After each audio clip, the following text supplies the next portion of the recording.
Olá pessoal, sejam bem-vindos ao canal Irmandade SV. Nós vamos começar uma série de publicações relacionadas ao blog SHTF School do Celko Begovic, que é um sobrevivencialista que ele sobreviveu à guerra da Sérvia, e a gente vai começar a ler algumas publicações. Qual que é a ideia desse tipo de vídeo? É para ser um vídeo simples, são conteúdos, é, entre aspas, teóricos, mas a gente consegue estar utilizando na prática ali, a gente consegue estar vendo a visão que o Celco tem de uma situação real. Ele ficou 1 ano, 2 anos ali preso, tendo que sobreviver, é, e ele consegue trazer esses conhecimentos. A gente vai fazer a leitura desse blog, e a gente vai buscar transmitir os conhecimentos, né? O que a nossa ideia é criando esses vídeos assim para você estar ouvindo enquanto você está indo para o trabalho. Não é tanto um vídeo para você assistir, é mais um vídeo para você estar ouvindo, como se fosse um podcast, só que relacionado à leitura do blog. Nesse vídeo de hoje, é o primeiro vídeo, a gente vai estar falando sobre os 5 primeiros sintomas de uma situação de SHTF. Eu vou começar a leitura aqui e bora lá. Vamos ver se vai ficar certinho aqui. Vou começar com a introdução. Ele deixou uma mini biografia, né, para a gente tá lendo. Ó. Eu sou o Celco, eu sou da região dos Balcãs. E como alguns de vocês devem saber, foi um inferno aqui em 92 a 95. De qualquer maneira, por um ano inteiro, vivi e sobrevivi em uma cidade sem eletricidade, sem combustível, sem água corrente, sem distribuição de alimentos, sem qualquer tipo de lei organizada ou governo. A cidade foi cercada por um ano e, na verdade, era uma situação real de SHTF. Nossos aliados foram nossos inimigos de um dia para o outro. Hoje estou preparado e compartilho minha experiência nesse blog. Muito interessante, né? Agora a gente vai começar a leitura deste post. É crucial entender quando o SHTF começa, acho que qualquer uma das coisas mais importantes, reconhecer que, em alguns casos, é mais importante reconhecer aquele evento e momento correto do que estar preparado para isso, por mais estranho que pareça. Acredito que esta seja a verdade, porque saber quando as coisas ficam ruins pode lhe dar uma chance de escapar. Mas mesmo que seja tarde demais para escapar, se você sabe que esta é uma situação de sobrevivência, você pensa diferente, tome decisões diferentes, pense 2 vezes ao lidar com estranhos necessitados ou aceitar a ajuda de estranhos que querem o seu melhor, ou pelo menos dizem isso. Como me preparo para saber quando o modo de sobrevivência deve entrar em ação? Aqui estão 5 sintomas que mostram que você pode ter uma doença terrível em sua área, que você pode matar. Essa doença é chamada de SHTF, colapso da sociedade ou luta para sobreviver. Ela vem com muitos nomes, mas se você conhece os primeiros sintomas, pode combatê-lo melhor, mais cedo e de forma mais inteligente ou evitá-lo. Sintoma 1. Mais violência em sua área. A melhor informação é a chave para a sobrevivência. Pessoalmente, não me importo mais muito com a imprensa e a mídia. Se você ouviu como a situação foi de mal a pior em minhas entrevistas na área do curso, você sabe por quê. Depois, há notícias globais de grandes eventos. Eles são bons para ficar de olho e eu os leio. Mas o que realmente importa para mim são as notícias locais. Eu também trabalho na área médica, então quando as coisas na minha cidade pioram, eu sei disso. Mais assassinatos, tumultos, brigas e outros eventos em que as pessoas se machucam. Você pode não trabalhar em um campo assim, mas conhece alguém e depois fala com eles. Fiz uma pesquisa rápida e para os EUA, por exemplo, existem fóruns de aplicação da lei que você pode tentar conectar com alguns policiais da sua área. Se você encontrar alguém em sua área, converse com ele. Diga a eles que você quer saber a opinião deles. As pessoas que trabalham nessas áreas têm uma ideia muito melhor de como a situação local do que qualquer outra mídia pode lhe dizer. A mídia tem que jogar bem com os políticos. Os políticos precisam de boas notícias. Barack Obama ordenou uma operação para matar Osama Bin Laden. Já ouviu falar sobre isso? É ano eleitoral. Você ouvirá muito mais sobre isso. Mas as pessoas que ajudam as vítimas ou combatem o crime e dão sua opinião poderão dizer o que realmente está acontecendo. A violência está aumentando na sua área? A mídia está apenas divulgando um incidente ou há muitos outros eventos violentos anormais, como brigas ou esfaqueamentos sobre os quais ninguém escreve? Conheça a mídia de desastres que escreve sobre novos colapsos todos os dias, a menos que seja realmente algo local, levará algum tempo até que isso afete. Talvez você tenha um blogueiro ou oficial de sobrevivência local em sua área que mantém as pessoas informadas. Então você tem sorte. Leia esses sites se os tiver. Então, além das notícias de rua locais reais, o que pode ajudá-lo a identificar os sinais de SHTF?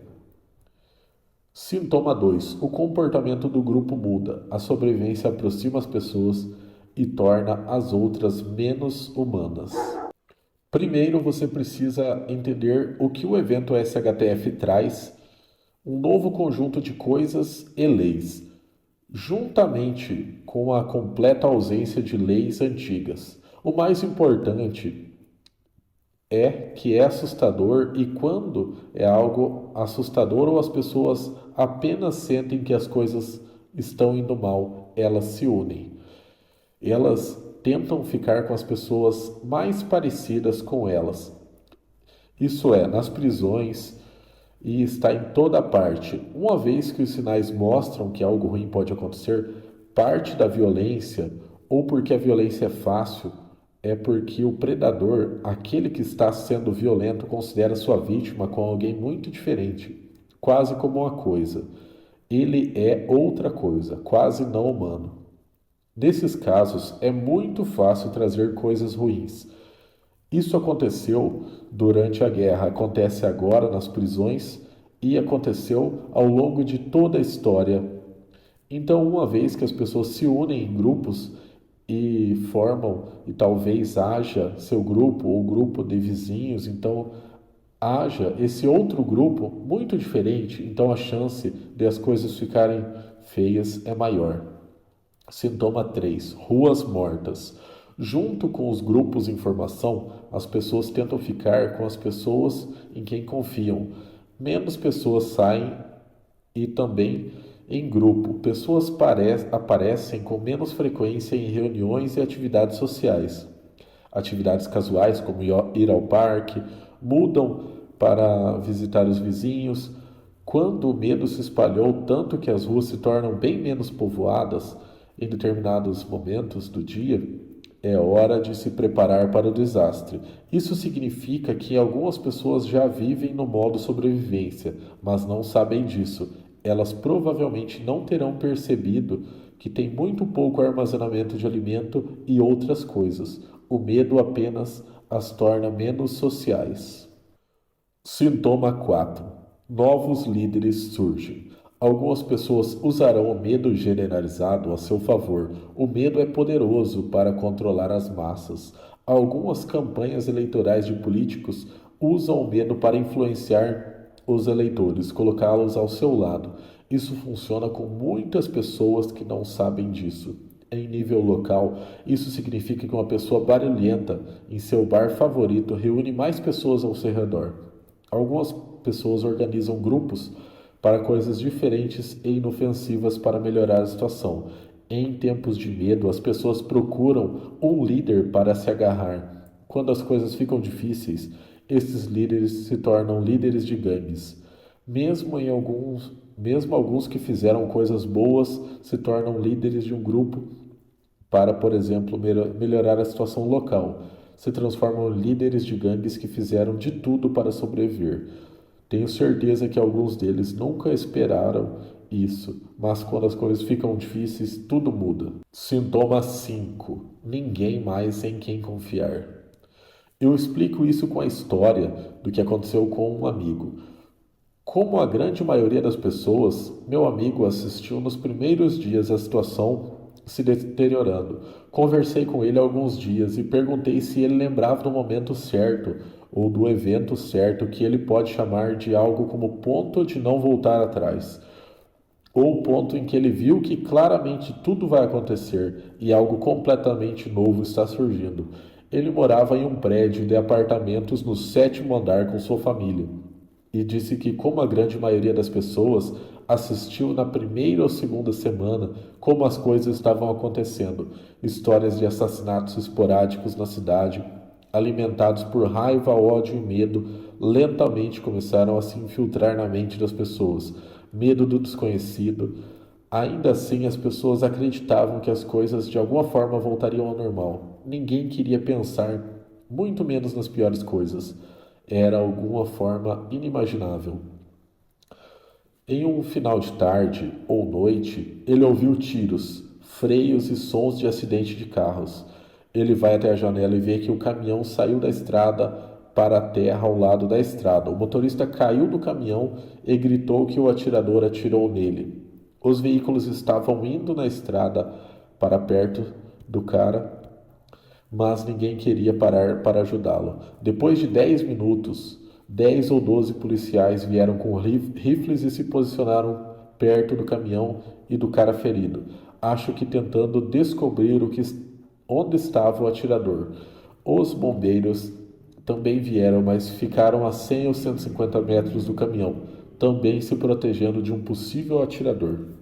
Foi nos primeiros dias que, quando muito poucas pessoas sabiam quem estava lutando com quem, por que e quem é o inimigo, ninguém mencionou muito a palavra guerra. As pessoas ainda pensavam que as coisas eram algumas agitações locais que cessariam em breve. No cruzamento, do outro lado daquele caminhão, em chamas e motorista gritando, havia uma pequena loja de jornais, que vende cigarros, jornais, isqueiros, doces e coisas assim. Quando aquele caminhão bateu, o vendedor fugiu com medo de tudo, eu acho. De qualquer forma, os policiais estavam se escondendo deitados em todos os lugares enquanto aquele cara gritava. Depois de algum tempo, um deles veio à loja, usou seu bastão, quebrou o vidro, pegou algumas caixas de cigarro. Depois de alguns outros vieram e fizeram isso também. Ele disse que um até pegou uma grande caixa de chicletes. Os policiais não sabiam o que fazer com aquele atirador. Depois de algum tempo, o meu amigo disse que a escuridão veio e alguém começou a atirar neles também. Então eles fugiram carregando um policial que estava ferido. Os bombeiros fugiram mais cedo, todos esqueceram o cara gritando. Meu amigo disse que nem percebeu quando o motorista do caminhão foi baleado, parou com os gritos. Ele disse que a imagem dos policiais em plena marcha, com armas, roubando coisas daquela loja, era tão nova para ele e tão esmagadora que ele claramente tomou aquele evento e aquele momento como a partida real. O momento em que o SHTF e seu mundo desmoronavam. Daquele momento em diante, ele sabia que era sobrevivência, agora as regras haviam mudado. Quando você acredita que há anos que caras de uniforme estão lá para servir e protegê-lo, despertar para algo assim pode ser rude. Portanto, o sintoma 5, quando o comportamento das autoridades mudam, são sinais claros que agora as coisas estão ruins. Essas podem ser mudanças menores e não tão extremas, como no caso dos meus amigos. Mas no final do dia, os policiais também são pais e filhos e têm família para cuidar. Naquela noite, ele e sua família deixaram aquele apartamento e se mudaram para algumas partes mais seguras da cidade. Naquela época, eles imaginaram que haviam atingido o ventilador, o SHTF. Não tanto por causa do cara gritando que morreu ali, mas por causa da imagem dos policiais roubando coisas. Além disso, poucas horas depois que os policiais foram embora, ele saiu furtivamente para a loja, pegou algumas coisas Não sobraram muitas coisas, mas algumas caixas de cigarro valeram fortuna nos próximos meses. Esses são 5 sinais ou sintomas importantes para o alerta precoce do SHTF. Há muitos outros detalhes para prestar atenção. É claro, fala detalhadamente sobre todos os eventos que aconteceram antes, percebendo que estávamos em um cenário SHTF em meu curso. Quais são os primeiros sinais de alerta para você observar? Bom, vamos finalizar por aqui. A ideia é fazer vídeos relacionados a um conteúdo mais teórico para você ouvir enquanto você vai para o trabalho, faz as coisas do seu dia a dia. Se você gostou desse formato, comenta abaixo que a gente continua fazendo. Sempre procura deixar o like, se você curte o conteúdo, para a gente estar produzindo mais. Que o medidor ali, se você está gostando ou não, são os likes ou dislikes e os comentários. Se tiver bastante pessoas assim, gostando dos conteúdos, a gente continua mantendo esse formato, senão a gente acaba não produzindo mais, né? E encerro por aqui, se inscreva no canal, até o próximo vídeo.